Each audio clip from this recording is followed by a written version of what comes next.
Good evening, hockey fans, and welcome to another episode of Pod Snipe Celly. My name is Dan Bradley. Alongside me, Joel Fernino. Joel, isn't that intro music such a jam? Are you saying that because you caught me air drumming when the stream started? I mean, yeah, but I was going to ask anyway. I love that theme. Oh yeah, I do too. Of course, I do it. Hello, by the way. Hello. Hello, how are you doing tonight, buddy? I am good. Weather is nice. I'm going to Vegas this weekend. It's a good week. On a scale of Florida Panthers to Tampa Bay Lightning, how you feeling? Tampa Bay Lightning, that's for sure. There you go, at it, kid. We're going to dive right into second round playoff action tonight, and that's a pretty good segue. The Tampa Bay Lightning, two-time defending Stanley Cup champions, have swept the historic Florida Panthers. The Panthers, who averaged more than 4 goals a game during the regular season, scored 3 goals the entire series against Tampa Bay, just on another planet right now. Joel, is a three-peat incoming here for the Tampa Bay Lightning? Sure hope not. Because I stuck to my guns real hard that they would not three-peat. I still don't think so. As good as Tampa Bay is, I think Colorado is truly what we thought they were. So, I mean, even if Tampa Bay does find their way back to the Cup final again, I think this is finally Colorado fans. I think you can probably rejoice. And if I jinxed you, well, that shit sucks, doesn't it? I think it's finally Colorado's year. You have been known to work some jinxes in the past, so I don't know about that. I wouldn't put it too much past you here, but what? Either way, when the Hawks play the Wild and I say you're going to shut us out, and then we break the shutout? That's what I'm getting at. Yeah, that's on purpose though. This isn't. I'm not trying for this time. Like I don't know. So I still think it's Colorado. I'm not. I mean, I'm still. I will stick to my. I can flip on a couple of choices throughout the playoffs. I'm sticking to my guns, and I still think that the Tampa Bay Lightning will not three-peat. They're looking so good right now. Yeah, they had me thinking otherwise. The fact that they swept the Panthers, but again, what did I mention the last? Well, I guess last 2 episodes now. It starts to come down to that experience versus that non-experience as you get deeper. Well, and when you get playoff Andrei Vasilevsky, who is absolutely lights out in elimination games, a 49 save shutout to take down the Panthers. I mean, it was an anemic offensive showing from the Panthers throughout the playoffs. And I mean, you don't have to look too much further than the team stats, in particular special teams. 3.2% power play, 71.8% penalty kill. That's not going to get it done in the playoffs.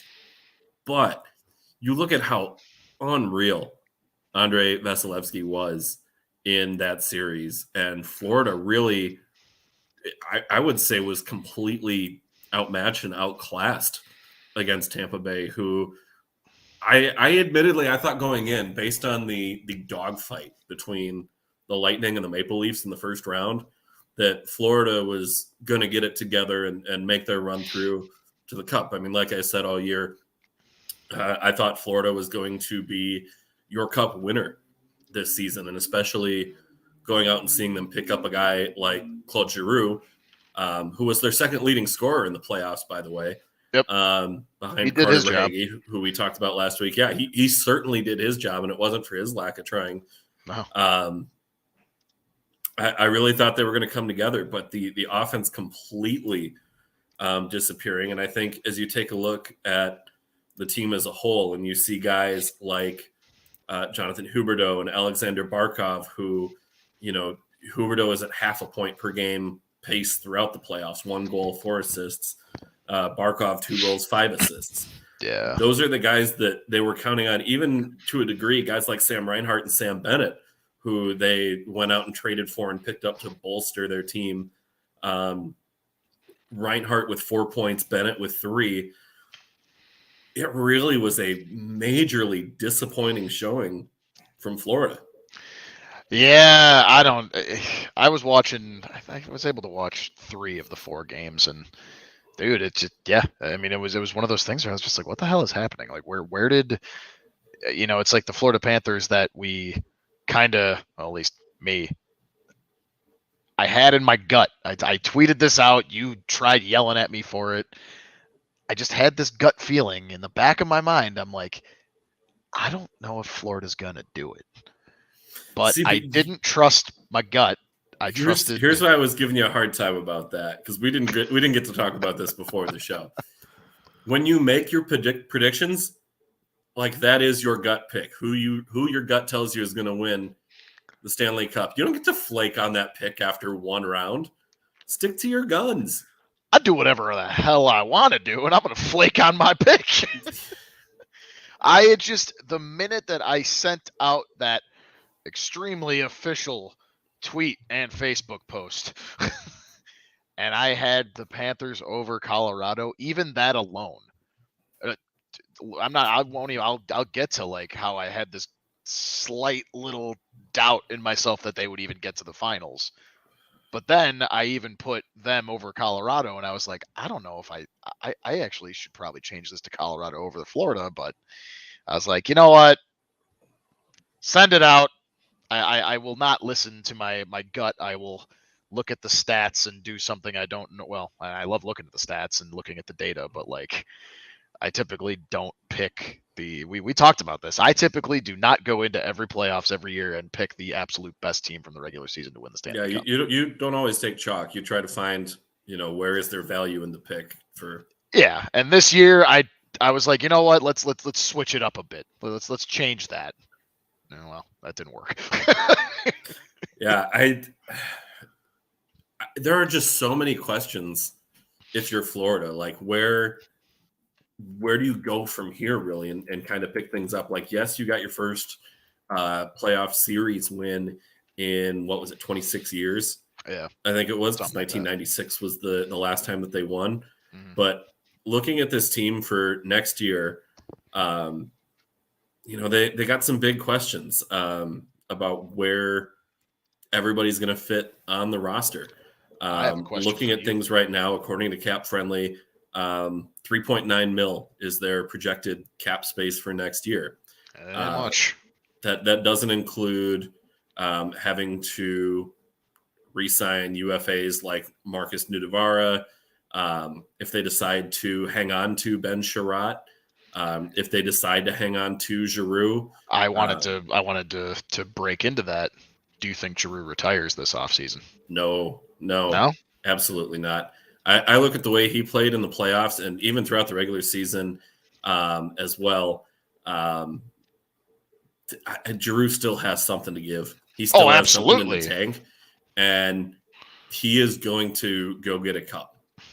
So he's going to sign in free agency with wherever he thinks he can win a cup next. I think that there are two teams right now that he wouldn't re-sign with. One of them being the Pittsburgh Penguins, just because of the longtime rivalry there, and the Arizona Coyotes, because they are so far from cup contention. Mm-hmm. I think that leaves 30 other teams that Giroux could potentially sign with. Now, obviously, there are some teams that have much, much better chances than others based on their cap situation, based on their likelihood of winning. Mm. It's probably about maybe 5 teams that Giroux is genuinely interested in signing in. But as far as how many teams will come knocking on Giroux's door, hoping that he's the piece that can kind of put them over the top, and maybe even he re-signs with Florida. They work out a deal there somewhere. There's options for Giroux. I don't think there's any chance that he hangs them up. We're going to take a quick pause on the show here for a minute.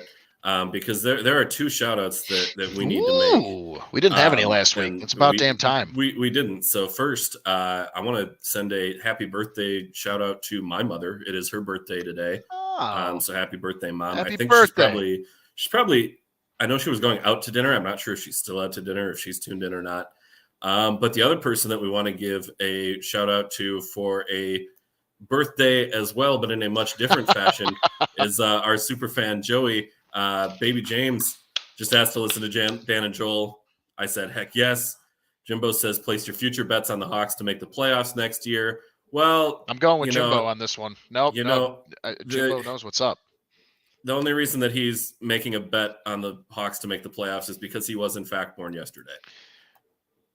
All right, that was really good. I can't even. Okay, you gotta give me that one. I can't. You gotta give me that one. That was very good. I don't know if you were channeling the Age of Ultron quote there, but that was just that was really good. I'm not even gonna fight that one. That was let the record show, everyone watching and listening. I am not going to rebuttal that one just because that one was truly really good. Joey, we're glad to hear that everybody's doing well. Congratulations to you and your family. Congrats excited to have baby James as our youngest podcast listener. And I mean, you're starting him off as a Hawks fan, so hell yeah, he's starting him off right. We'll see how that goes for the kid. The good news is he's not going to remember the gong show that was this season, and probably isn't going to remember the next couple seasons that are going to be rough as well. But by the time that he's really old enough to start becoming a hockey fan and able to remember it, Hawks might be on the rebound and back on the rise. And your memory pretty much starts around age 2 or 3, so yeah, it's fine. Somebody, and we're gonna have to get into this. Kid's adorable, by the way. Kid is adorable, by the way, Joey. My God. But there's a Boston Bruins beat writer, or actually Paul DuPont of the Boston Globe, throwing out a trade package to the Blackhawks for Kirby Dach. So he's trying to. We'll get into this one real quick. It's short. We can spend a second or two on this one, but honestly, it's mention me. It's pretty laughable. Now that I'm digging into the details on it, it's laughable. Looks like Jake DeBrusk and Brandon Carlo. It doesn't look like any picks. It doesn't look like any salary retention. That's laughable. I'm not ready to give up on Doc yet, so no, I'm saying no on that one. The kid's 21 years old. Yeah, barely. He's 21. He's a restricted free agent. You know, and he went through a bit of a tough stretch and an injury too. So he went through an injury. He also his growth was a little stunted by a coach that didn't know what the hell he was doing. That's fair. We're going to change that now. Yeah, I think that's a reach. What's not a reach though is how well the Avalanche are playing. Dude, I'm serious. Let me make my official flip now.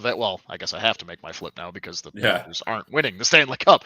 Yep. I still have the Avalanche in the Cup final. I'm sticking to that, and I have them winning it. I don't care who makes it from the East. Colorado is the wagon we all knew and thought they were. They come at you in waves, and if they're not putting up 5, 6, 7, or 8 goals on you, they're putting up maybe 2 or 3, but their defense and your old boy Darcy Kemper are coming up real strong for them right now. The Milkman Kemps. Everything is gelling for them. They are a perfectly well-oiled machine right now. Sure, we see that all the time in the playoffs. The wheels can just fall off on a perfectly well-oiled machine in one round or the other and without them winning, but I don't see it happening anytime soon. Yeah, looking at just the depth that they're getting throughout the roster right now. They have 19 different players who have recorded a point in the playoffs through 8 games. So that's pretty effective. You're getting guys like Devon Taves stepping up. He's got 4 goals. He actually has more goals than Cale Makar, even though Makar leads the team in points. The stars are stepping up. Landeskog 10 points, Kadri 10 points, Rantanen 10 points, McKinnon 9 points. How about those are the guys that you're counting on to be your impact players, and kind of like what we just talked about with Florida, where Huberdeau and Barkov were not point per game type of players in the playoffs, and that's what you need. You need your stars to be at least a point per game type of player. I mentioned this, and it got some love on Wild Hockey Twitter last night, that Kirill Kaprizov has more points than either Huberdeau or Barkov in the playoffs, and he played 4 fewer games. I mean, and that's how it is, man. Like when you don't have your stars showing up, it's not going to bode well for you. You made it to the second round because you are a damn good team, but when you don't have those guys that are making the big bucks and expected to be your clutch performers, not being your clutch performers, your depth is only going to get you so far without those guys performing. And we have to talk about as well some of the ugliness. Let's to this please series get well. into it. Joel, you have been fired up to kind of sink your teeth into this one, and to give everybody who hasn't been paying attention to this series the backstory on it. Earlier in the series, there was a collision between Avalanche forward Nazem Kadri and Blues goaltender Jordan Binnington.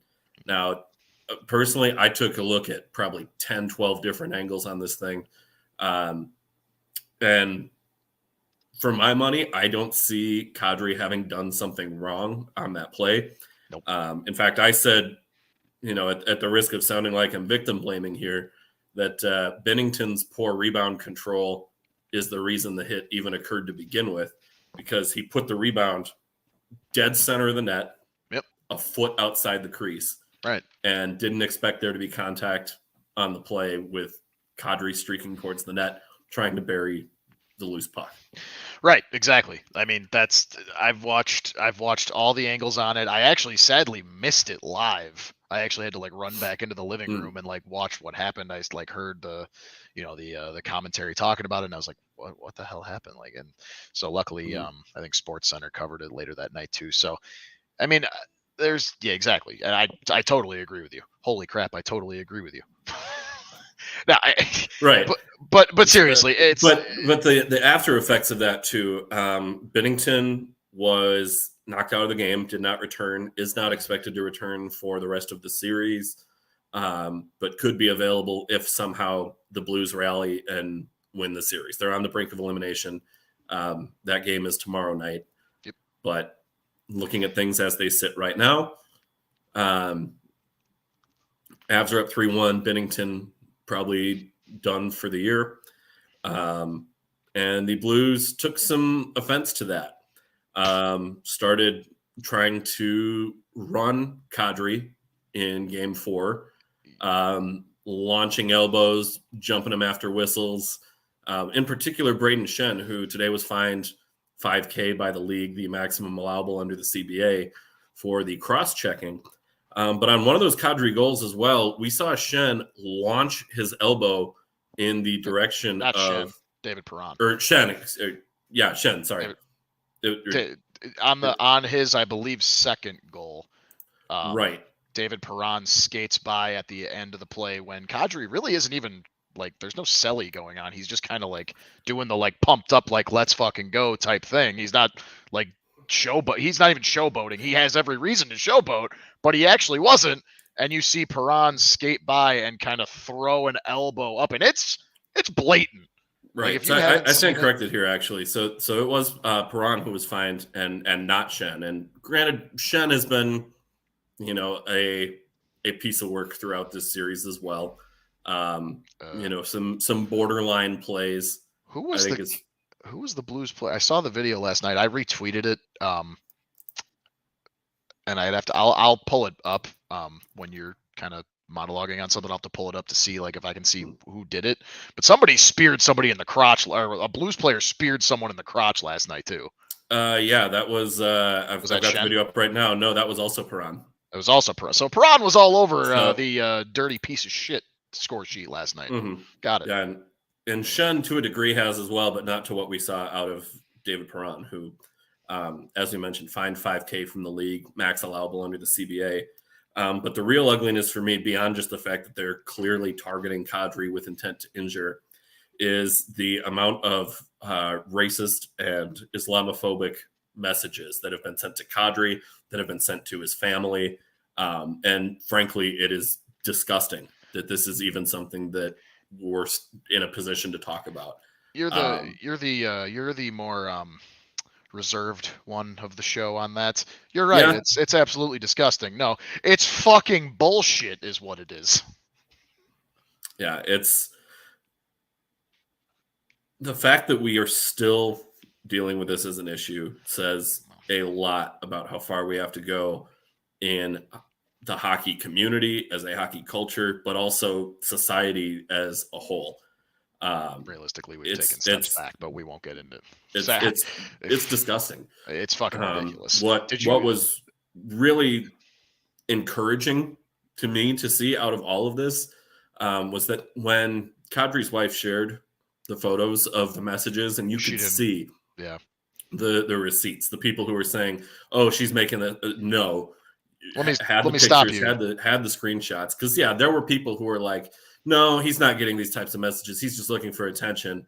Yeah, that crowd got shut up real quick. Yeah, exactly. And also, let me stop you. You said the word people sending. No. These are cowardly fucking keyboard warriors that act all tough behind a fucking keyboard on a app that want to just act like this isn't just a fucking game. It's just a sport.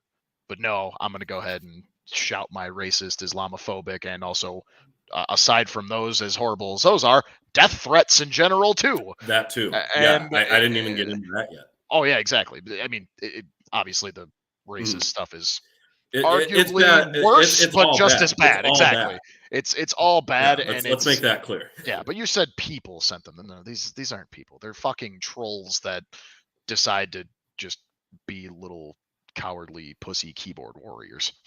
Yeah, this might be the most times I've swore on any episode, and it's rightfully just. We're going to make very clear that there is in fact an explicit warning on this episode. So. Am I not justified? No, you are 100% justified. But to get back to what I was saying, Kadri's wife didn't blur out names or profile pictures. She let people see, hey, here are these people who are sending these types of messages, and here's, I'm not going to blur it.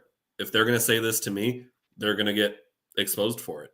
Our buddy Brett Marshall with Sound the Foghorn did some research, looked into one of these guys, and found out that they're members of the same fraternity, different schools, but that's insane. That they were members of the same fraternity. Brett let the fraternity heads know, and that person has since been removed from the fraternity. Good. So it's by exposing the people behind these messages, we can do more to end these types of messages, because part of the issue with social media as a whole is when there is cyberbullying, when there is racist, sexist behavior, whatever, you name it, the toxicity that abounds within social media, there are very rarely repercussions. There are very rarely consequences to those actions. So the fact that we are starting to see people use their power to make consequences for this type of action, that's how we move towards getting rid of it. Oh, absolutely. I mean, there's the best possible way to do it. You expose these trash human beings for who they are. There, I didn't swear that time.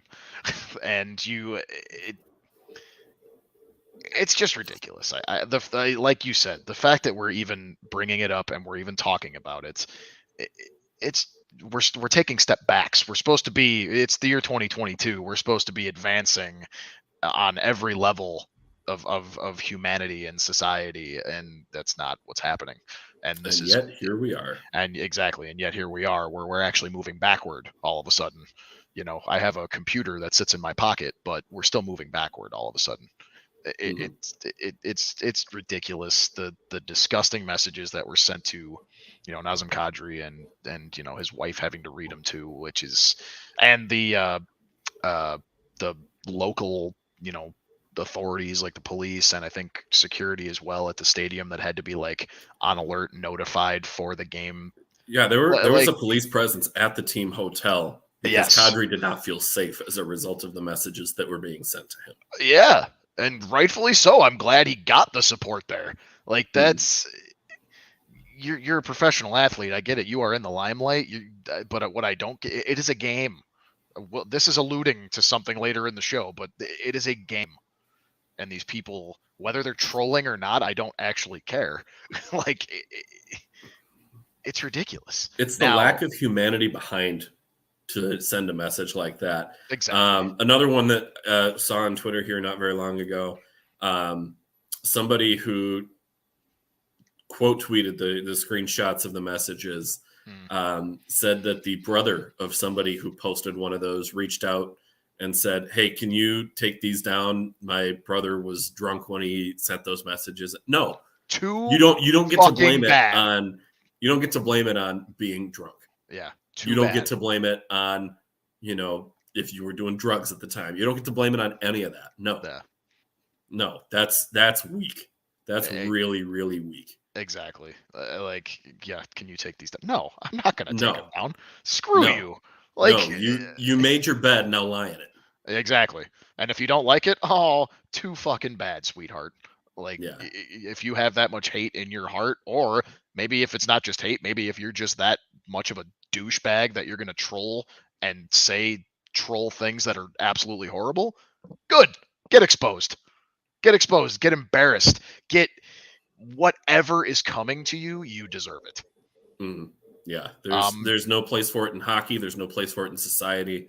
Exactly. And the response from the NHL and frankly from the Blues organization too has really been disappointing, but not surprising. Right. To me, I mean, to be frank. No, I'm with you. I didn't expect too much to come of hell. I saw you had tweeted, or it was you or there's somebody else I saw retweeted, like the targeting elbow that missed Kadri. Like, oh, what's the league gonna do about that? Absolutely nothing.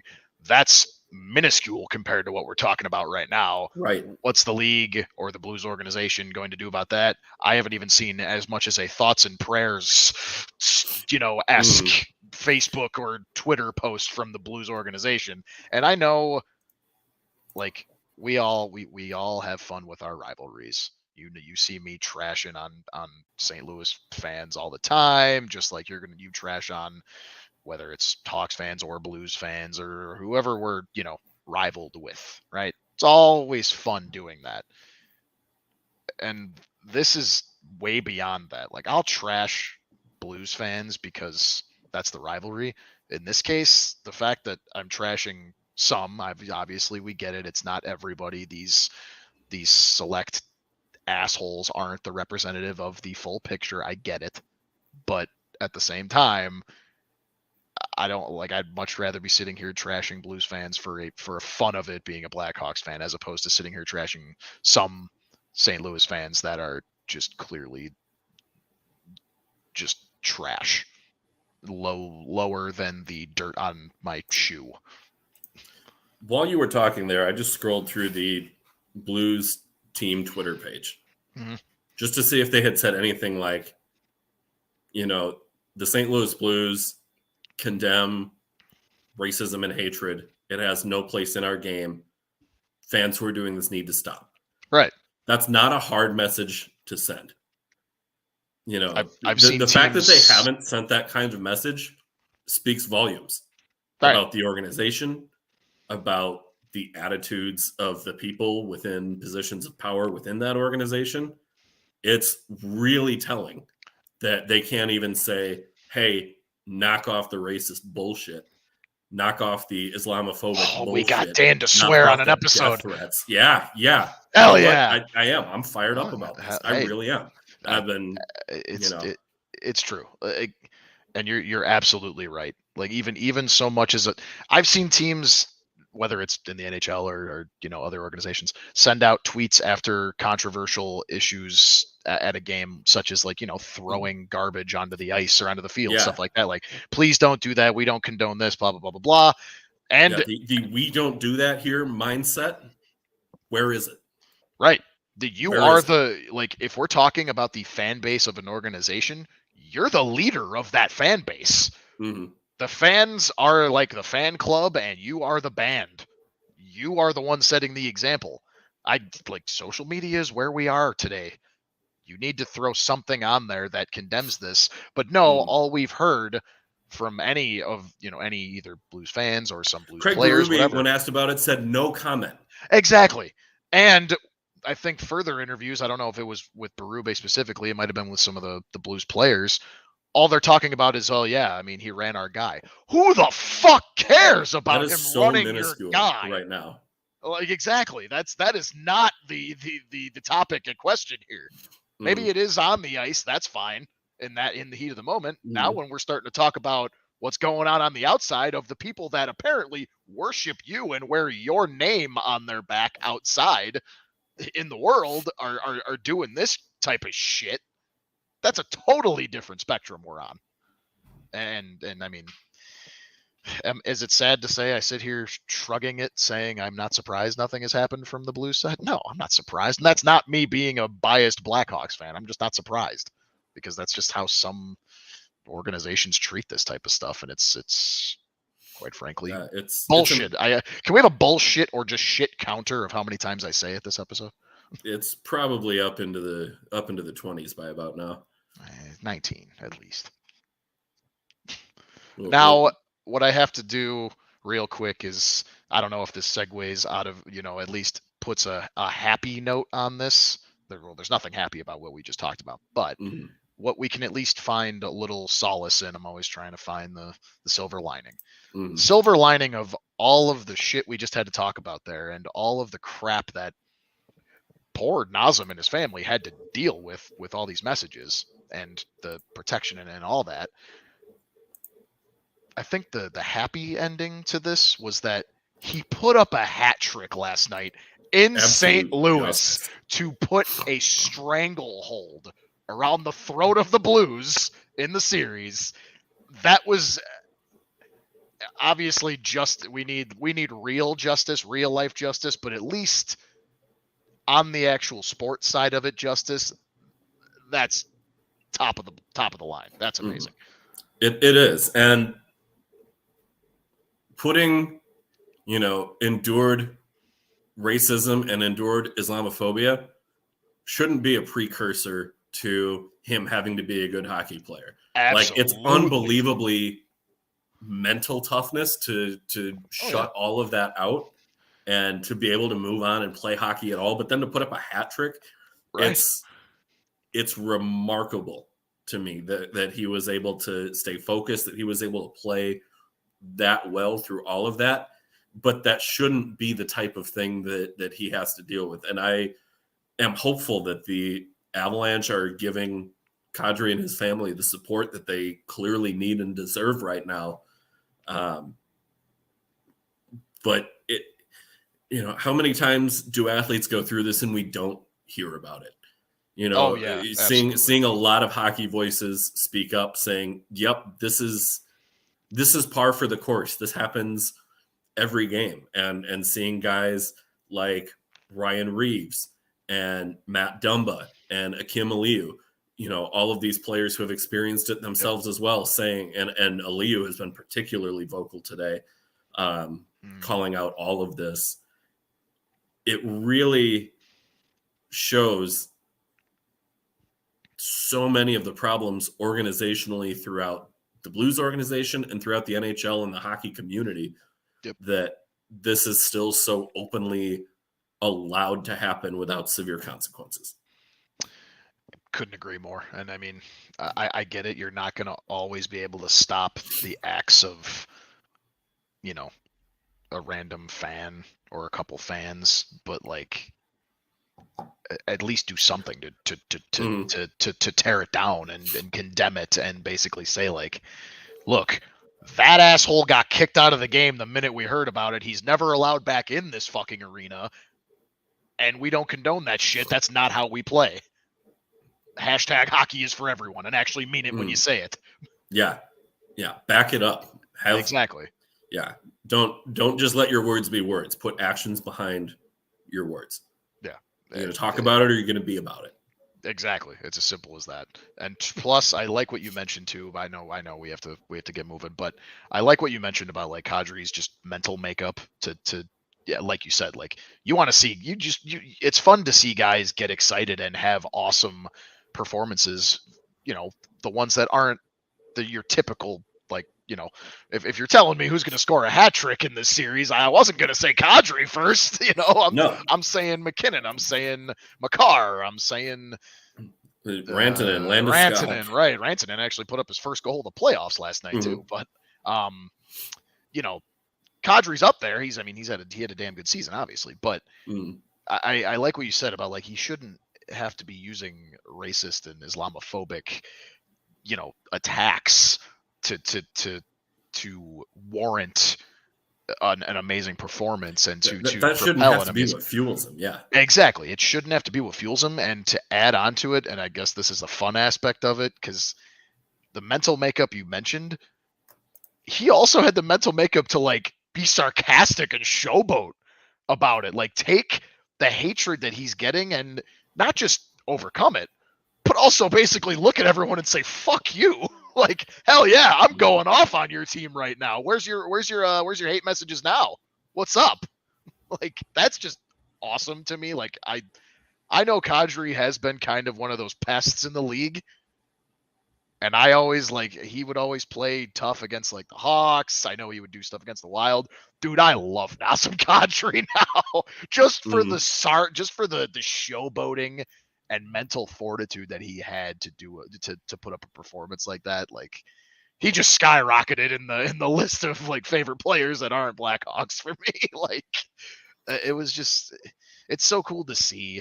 And obviously you hate to see what happened to him, but I'm always I like being a proponent of like stick it to the people that are, that deserve it, and that's exactly what he did. Yeah, in his post-game interview with Biz,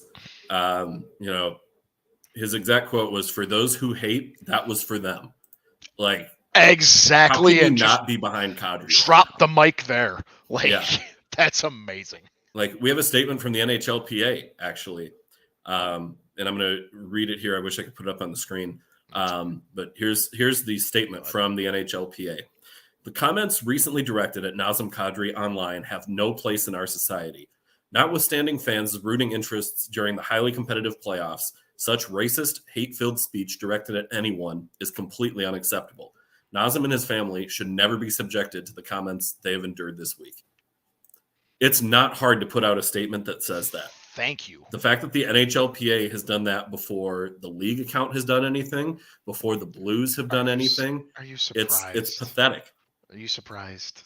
I wish I was. The Players Association is and always will be better, just better humans than the organization, and also, I mean, the Blues too, but I mean, the Players Association, I mean, it's the players. Like all these guys, as much as they might hate each other on the ice, like they're all a part of this fraternity we call the NHL. Like they're all brothers in a way, right? Like, they're going to come together regardless of if you're on their team or not. And that's what that tweet, I mean, I know it's just a tweet, but in the world we live in today, that's something. And that's a big something.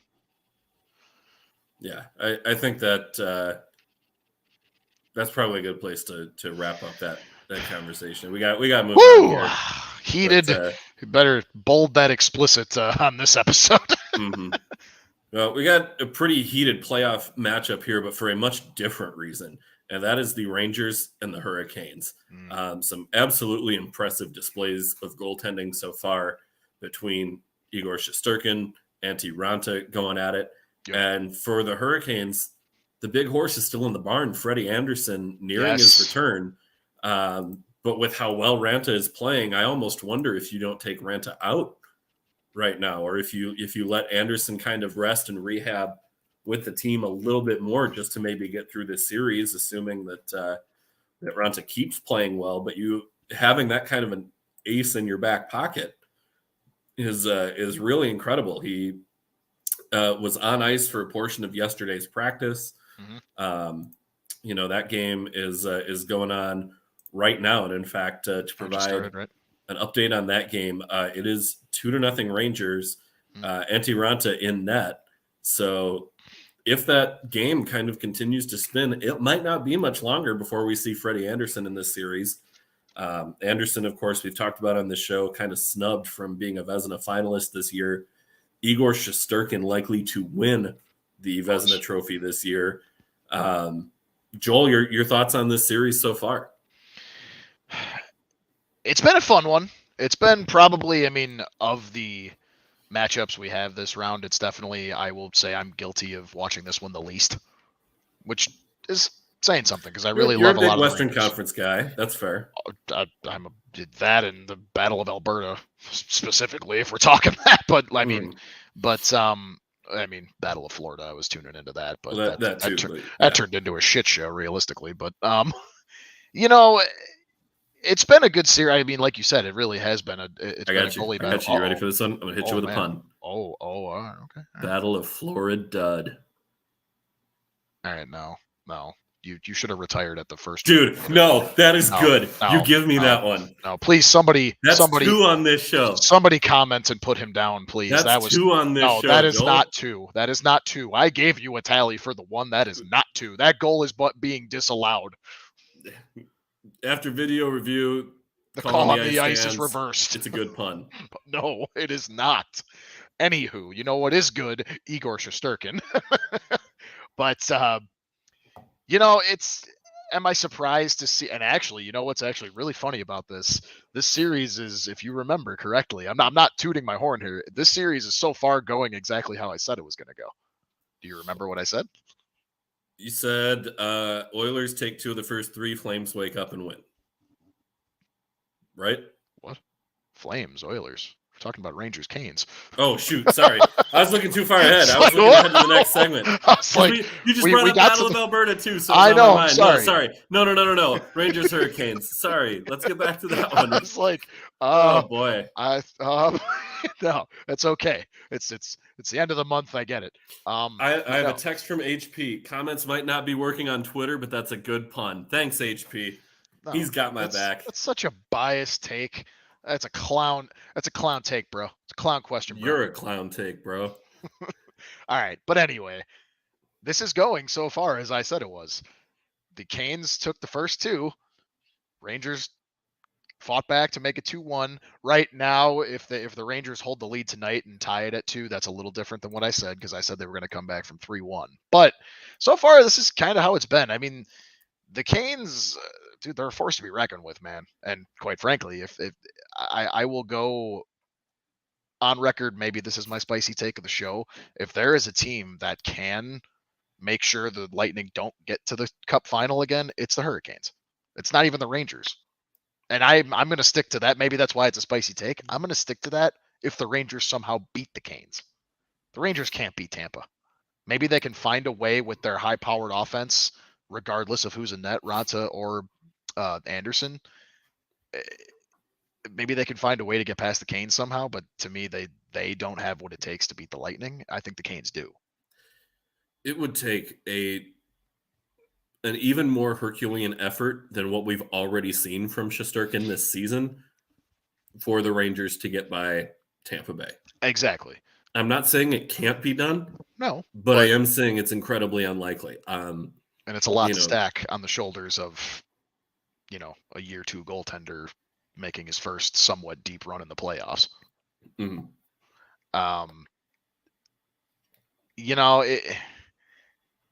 It's been a fun series. I mean, I would probably put this third from the bottom. I would probably put this at 3 of the 4 for me as, most fun. We just talked. If this one's 3, which one's 4? Oh, the Battle of Florida. That did not turn out fun. Yeah. That was supposed to be awesome, and that did not turn out awesome. Exactly. All right, fine. There we go. See, I just got you to admit it. Let's go. Upon further review, we have a good pun. The score is 2-0. The call came in from Toronto. Yeah, we got it right. We had a 8-minute goal review, just like the game last night. That we did. Or pun review, sorry. Yeah, I mean, I'm curious what your thoughts are on how the rest of this goes, but I'll close off mine on I still think it's kind of up in the air. I definitely see this going to 7. I said I'm sticking to my guns, and I think the Rangers.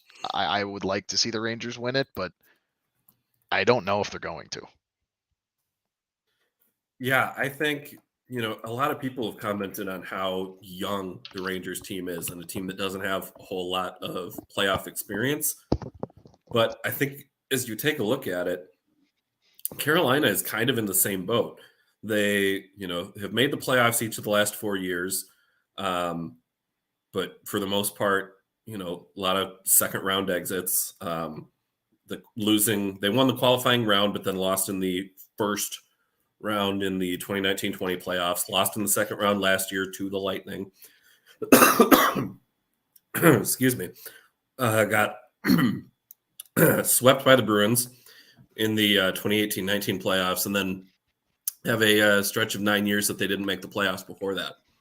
Yeah. So from an experience standpoint, yes, the Hurricanes probably have a slight advantage on the Rangers just over the roster as a whole, but it's still not a whole lot of experience there either. And I think whichever team advances out of the series and goes on to play the Lightning, Tampa Bay is going to be in really good shape for a run solely based on their experience. I saw one that today that over the last 3 seasons, Nikita Kucherov has more assists than any other player has points over the last 3 playoffs. You have that kind of star power. You have the unreal goaltending with Vasilevsky. Both of these teams will have their work cut out for them once they get there, and one of these two will. Does Freddie Anderson give the Canes a better chance against Tampa Bay? I would say absolutely. Yes. I don't. But as far as the rest of this series goes, I think there is still an advantage with the Hurricanes. But seeing that the Rangers battled back, if they hold on and win tonight, that series is 2-2 going back to Carolina for Game 5. Carolina has not lost at home in the playoffs thus far. I think that trend continues. But the troubling factor here is they have also not won on the road. So they are undefeated at home and they're winless on the road in the playoffs. That's not going to get you very far in the playoffs until, yes, okay, if you have home ice the whole way through and that's the trend, you're fine. But that's not going to be the case if they play Colorado in the Cup final. They'll have home ice if they play Tampa Bay.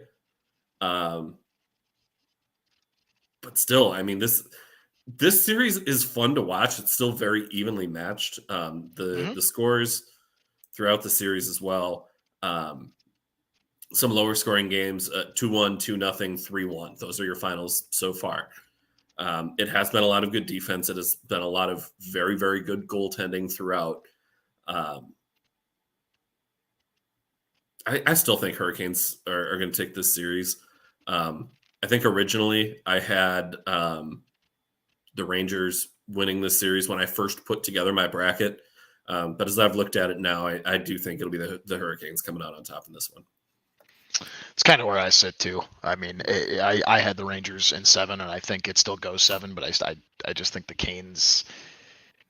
I think they have a little bit more depth, and that depth is producing more at the same time. Like Shesterkin can't do all this on his own. No, maybe he can. I mean, he's winning the Vezina can. for a reason, but I don't think he can. Yeah, even looking at 17 guys who have recorded a point for the Rangers, but Kreider is the only one with more than 5 goals. Andrew Kopp with 4, Zibanejad with 4, but the team as a whole, the depth hasn't necessarily been there the way that you would like, and the star players haven't elevated things to the level that you would like to see. Flip side of that, the same side, nobody for Carolina has more than 10 points. In fact, the leader is, I'm sorry, I have to say it, Teuvo Teravainen with 9 points. He's your leader, but you're seeing balance. You're seeing defensemen chipping in with D'Angelo and Slavin each with 8 points. Andrei Svechnikov, 4 points through 10 games in the playoffs. That's one that is a surprise to me. Yeah, and he's that is gonna need to put up or shut up here. Yeah, no, I totally agree. But I think we do need to move on to the absolutely most fun series so far. The most chaotic series by a mile. I love it. The Battle of Alberta has been everything as advertised and more. Yeah, this just been, to call it chaos is almost an insult to chaos. It has been just absurd. 9-6, the Nice. final score in game 1. 5-3 in game 2. 4-1 in game 3. Game 4 is tonight. Connor McDavid, 6 goals, 17 assists. He is at 23 points through 10 playoff games. He is the best player in these playoffs, and it's not even close. No. In fact, let me put this into perspective for the numbers people out there. Looking at some Conn Smythe winners in recent years, McDavid has more points than Victor Hedman when Victor Hedman won 2 years ago. He has more points than Ryan O'Reilly, or actually the same number of points as Ryan O'Reilly when he won it 3 years ago. And he had 2 more rounds to get there. Right, and he had 2 more rounds to get there. He is 4 points back of Alex Ovechkin in 17-18 and Sidney Crosby in 16-17. He has more points than Sidney Crosby, who won it in 16, more than Duncan Keith, who won it in 2015. 2 back of Justin Williams, who won it in 2014. He's ahead of Patrick Kane, who won it in 2013. It is unbelievable how much McDavid has elevated his game. And we talked about it, that for the Oilers to win, it was going to take a lot of players elevating their game to another level and to get that type of support. Yes, Evander Kane has stepped up, and I hate to see it, but I mean, he's playing well. Yeah, he's playing well. You got to give credit where credit's due. He's a scumbag too, but did you see who it was chirping him about his bankruptcy? Yeah, like, hey, bro, you need some money, something like that. That was great. That's an all-time chirp. That was hilarious. Yeah, if Evander Kane, if Evander Kane wasn't the douche that he is, I would say, come on, man, that's a low blow. Come on, that's not cool. But he's kind of a douche. So that was hilarious. Yeah, so Connor McDavid just on another planet, and Leon Draisaitl is 4 points behind him. But some of that as well is just because of how well McDavid is playing and setting guys up like primary points. Most of his points through these playoffs are primary points too. He is making the pass to find somebody who's open for a goal. I mean, you're talking about players taking it to another level on their respective teams in order to actually see your team propel deep into the playoffs. I gotta call you out here. Like, that's a bit of an understatement in this case. McDavid isn't just taking his game to another level. He's been taking it to a level that I don't think anyone knew existed. Not just for him, but in general. I mean, I'm going to try and find, while you talk for a minute, the all-time points leader to win the Conn Smythe. I mean, it's going to be Gretzky. It's just what year and how many. Right, and I want to hear that, but I mean, I think the thing too is it's not just the point. Like, obviously, the numbers tell all, and the stats tell all. But if you've been watching these games, first round and now this round, dude, the stuff that he does just on his own, like the minute he touches the puck, look, I have to bring it in. There's a level of it when Patrick Kane touches the puck and you're mesmerized by what he's doing. This is every time McDavid has the puck, I want to make damn sure I'm watching the TV because something is going to be done that no one else does and probably will not do for many, many years to come. His hockey IQ, his speed, his strength. I mean, he is the absolute full package. He's obviously the best player in the league. There is no doubt there, and he's already proven that he's eons better than Sidney Crosby is, or will be. Better than Ovechkin, better than who I just mentioned, Kane. I mean, he is. I mean, that's got to be one of the best first overall picks anyone has ever made. And obviously, I have been loud on Twitter about McDavid, and it's like if this is one of those things where, yes, it's a team effort.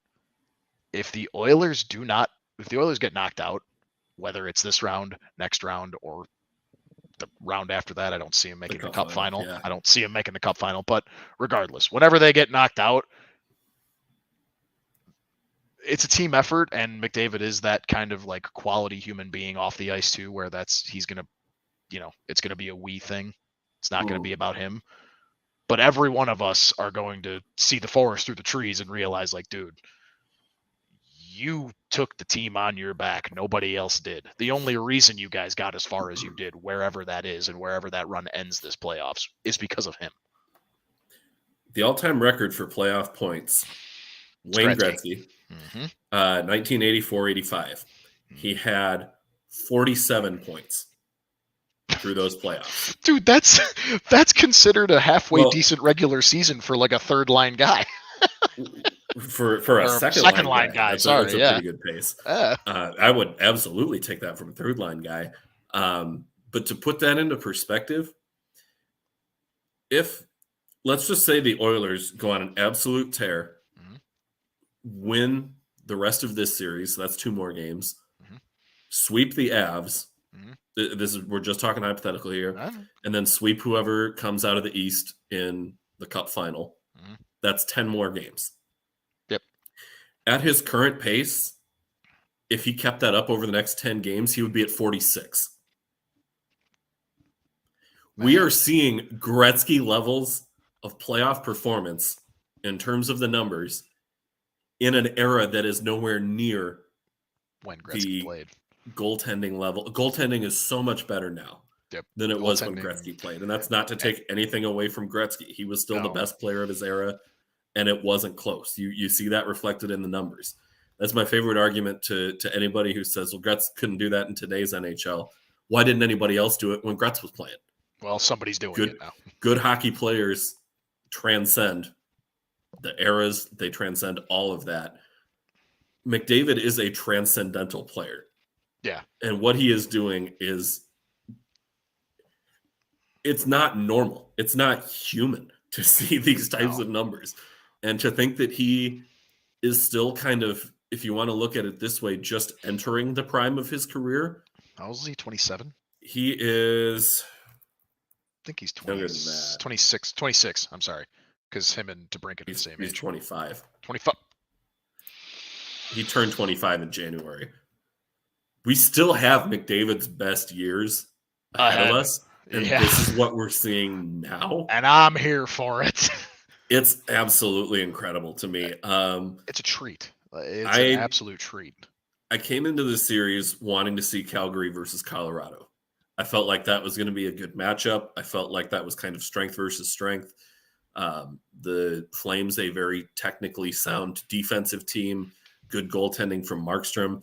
That hasn't been the case from Markstrom so far in these playoffs. It hasn't quite shown up to the level that he played at during the regular season. And I think that's why the Oilers have the lead in the series. Beyond just how well McDavid has played, is kind of the step back that we've seen from the Flames, to the point where now I'm rooting for Edmonton to win this series. Of course. Just so we can see all on the ice at the same time, Connor McDavid, Leon Draisaitl, Nathan McKinnon, Cale McCaw. You tell me you don't want to see those guys going toe-to-toe with a spot in the Stanley Cup final on the line.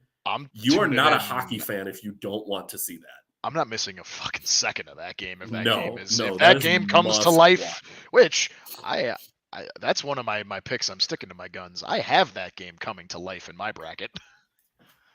You did. You did pick Edmonton. You decided to spur the haters, and it's one of those things where, like, again, I mention it again. You see the forest through the trees. That Edmonton has always, these last few years, had that high-powered offense, but it's not just simply to say they have a high-powered offense. They have a high-powered offense led by someone who is a transcendent legend in the making talent leading the charge. It's insane. And I think it's almost like, I feel like I will be close to as heartbroken if / probably when the Oilers don't win the cup this year as I would be if, like, the Hawks were in the playoffs and got knocked out. Like, it's heartbreaking, but, like, I'm just such a Connor McDavid fan, and I want, like, it's one of those things, like, we could, and I'm sure we'll have, like, an off-season talk about this, like, who's the list of your best players in the league that have never won a cup. If Connor McDavid goes throughout his career never having won a Stanley Cup, That debate is over. Call the police, because that is a crime. That is a felony against man. That is a felony against hockey. Like, and I don't see that happening. I think he will absolutely get his, but maybe that's another offseason talk. Spicy take. Will it be with Edmonton? I've gone back as far as 2010, and I'm still counting here to try to find the last player who exceeded 2.0 points per game in the playoffs. So far, what did Taves have in 2010? Not enough. I figured not enough. Yeah, I'm counting here.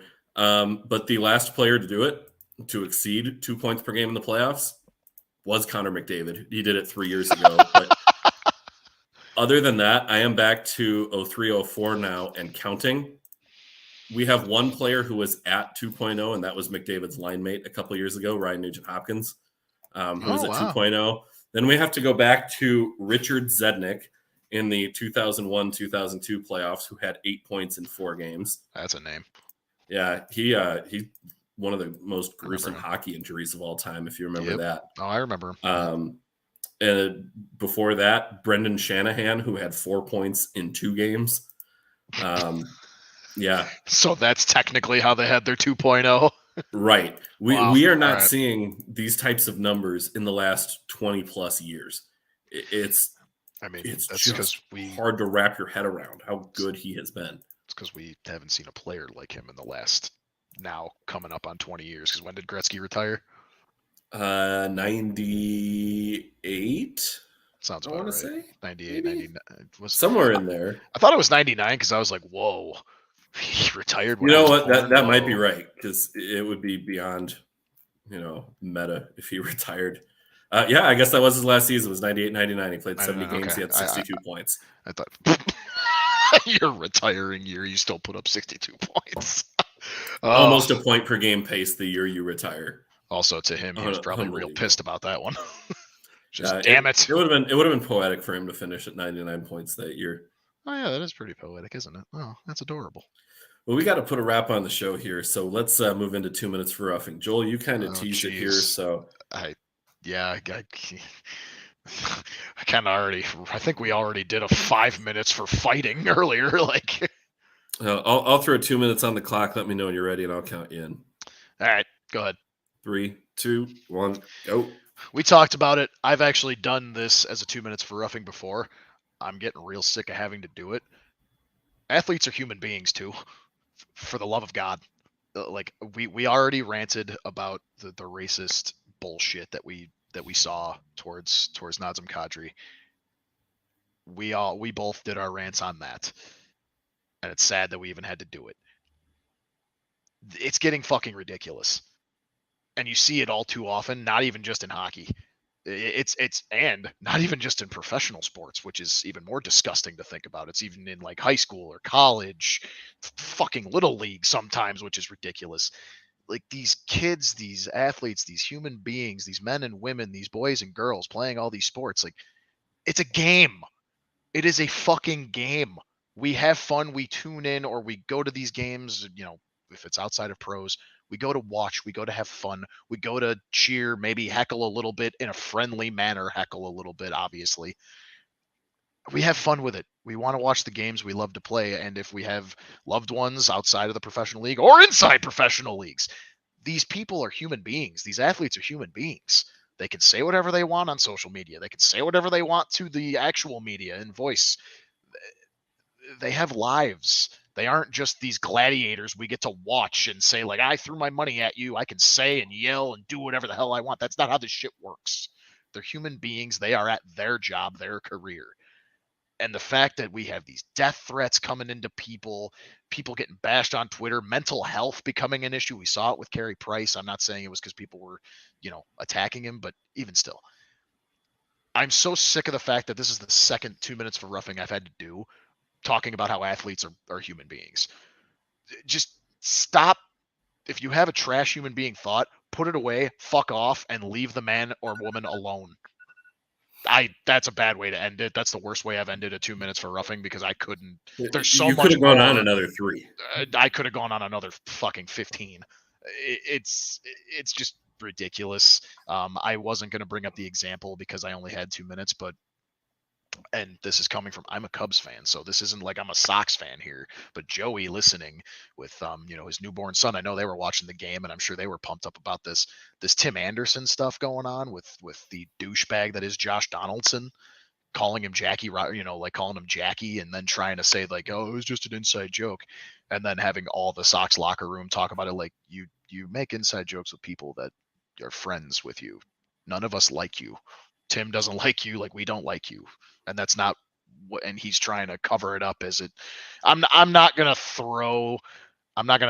say like Josh Donaldson was being truly racist, but it had undertones, and he tried to cover it up as opposed to just owning up to it. So to me, that's a red flag. I think he probably was being a little racist on that one.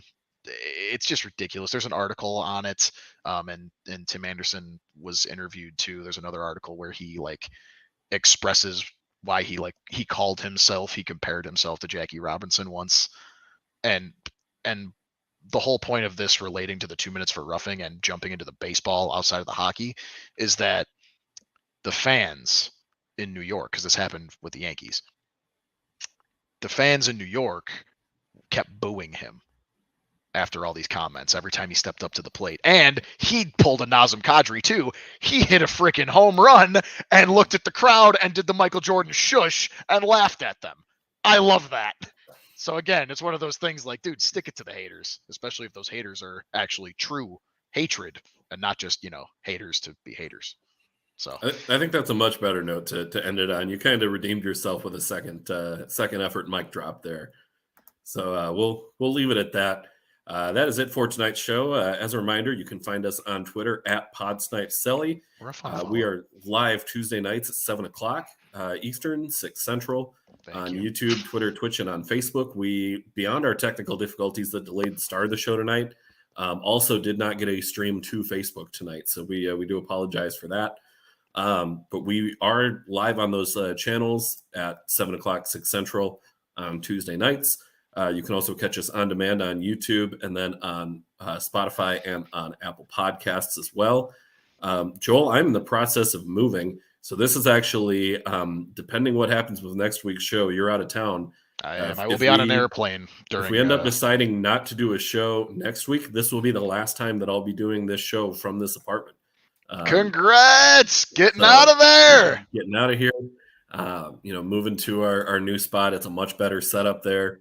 We're getting a 2-bedroom for what we were paying for a 1-bedroom that is in a better neighborhood with like 4 times the floor space. It's incredible. So triple win. We lucked out in a lot of ways with this one. So we're happy. So if that is our last show from this apartment, then good riddance. But In the Green Bets is coming up next. So give them a look as well. Reminder of where to find us: YouTube, Twitter, Twitch, Facebook, Spotify, and Apple Podcasts. Thank you to Noob Sports and the Sports 2.0 Network for powering our shows every week. We love it. It's been a joy to be a part of the show this season and to be able to carry this on. So thank you to Noob Sports and Sports 2.0 Network for making that happen. He's Joel. I'm Dan. You guys are awesome. Enjoy the rest of your night, everybody.